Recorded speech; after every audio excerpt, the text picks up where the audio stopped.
After leaving the White House in 1993, President George H.W. Bush became a private citizen, and one local woman was right by his side to see his remarkable journey until his passing in 2018. We are talking about his former chief of staff, George Becker, author of the new book, The Man I Knew, who joins us now with an inside look of his life in Houston. George, it's so great to see you. I've already had so much fun talking to the two of you during the break. We're going to need an hour here, folks. I think so, too. I think so, too. And we were just chatting about two really cool stories in the commercial break. Let's start with the first one, because, of course, today would have been Princess Diana's 60th birthday, and... Well, this is obnoxious name-dropping. President Bush would not approve. But I met Princess Diana once. I met her when the Bushes were in the White House. Yeah. And we were in London for the G8 summit, and she was visiting with Mrs. Bush, and Mrs. Bush waved over her. I worked for Mrs. Bush then, waved over her staff and introduced us.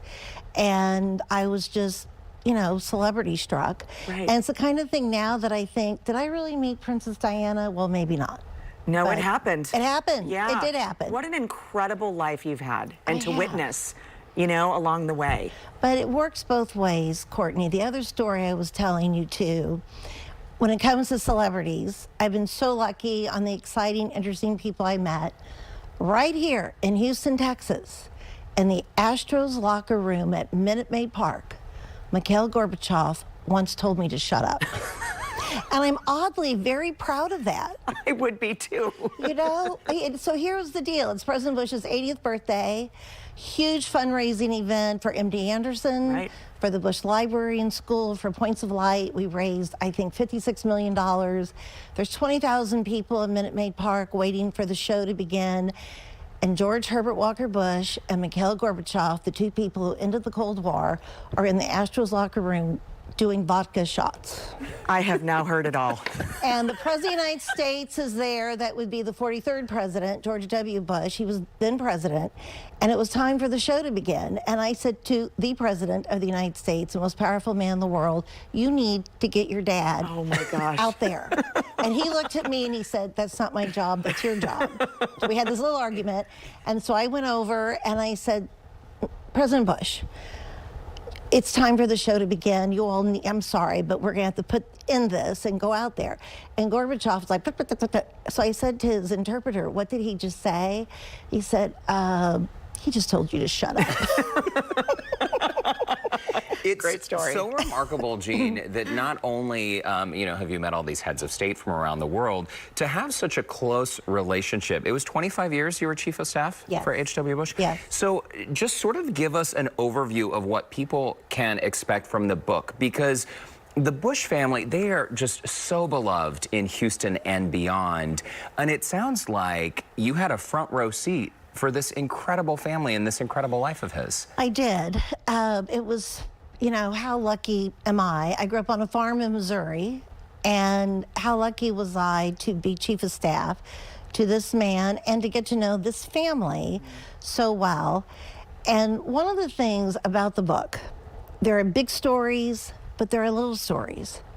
And I think that's what's going to surprise people. I'm going to tell you one little story, and I want people to know the book is full of stories like this, but because you two are so fun, and I know your fans are so fun, here's one of my favorite stories in the book.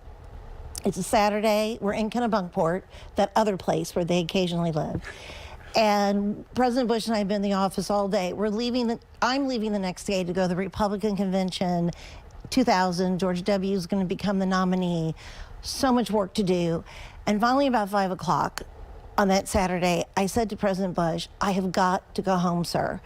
I have got to go home and do laundry. I was on a 7 a.m. flight the next day. They were coming on Monday.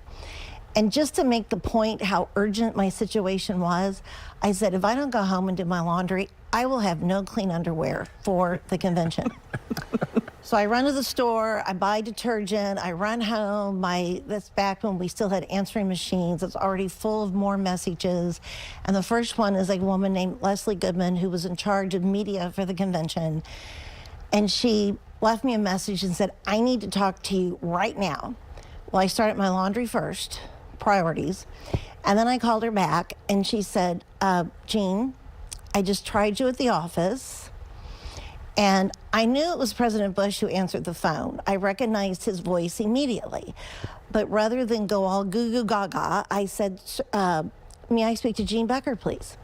To which the 41st President of the United States said, I am so sorry. She has gone home. No. Apparently, she has no clean underwear. No. I said, Leslie, I will call you back. Wow. So I hung up on her. I called the office. He had left by then, thank heavens. But was it really my job to say to him, please don't tell people I don't have clean underwear? But I feel like that story That's just sort of the humor, right? underscores just how close you two truly were. We were. Well, and coincidentally, Courtney and I were both reporters at that Republican convention. You were? Yes. First Union Center in Philadelphia. I probably yelled at you at one point. Probably. Maybe so. Stand over there. It was either, you didn't say shut up. You might have said cheers, but you didn't say shut up. Let's talk about some of the other quotes, because, there's so many great stories, of course, that the president and his wife have. You mentioned about how he loved to throw surprise parties for her. But what about the quote about the Kardashians? Explain that story. I love it.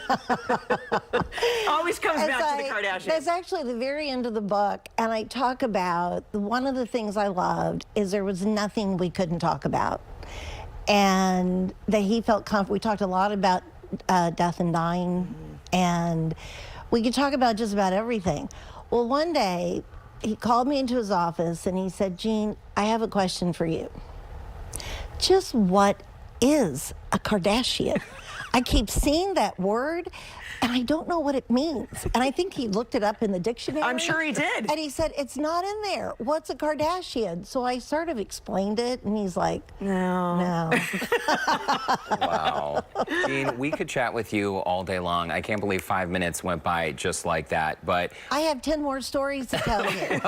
Do we have 10 seconds? 10 seconds. Yeah. So I want all of Houston to know, in the fall of 2018, we're in Maine. His health is failing.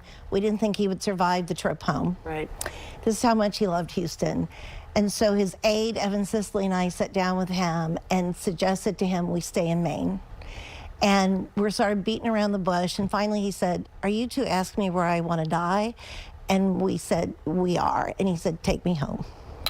Oh, that is That's lovely. how he felt about Houston. That is so lovely. I know. And we loved hearing your stories, love seeing you in person. We're glad that you're here. And of course, The Man I Knew is available right now in bookstores. For more information and to connect with Jean, check out the link in the Scene on Houston Life section of our website. It's great to see you. Great to see you. This was fun. Thank you so much. This was great. Houston Life will be right back.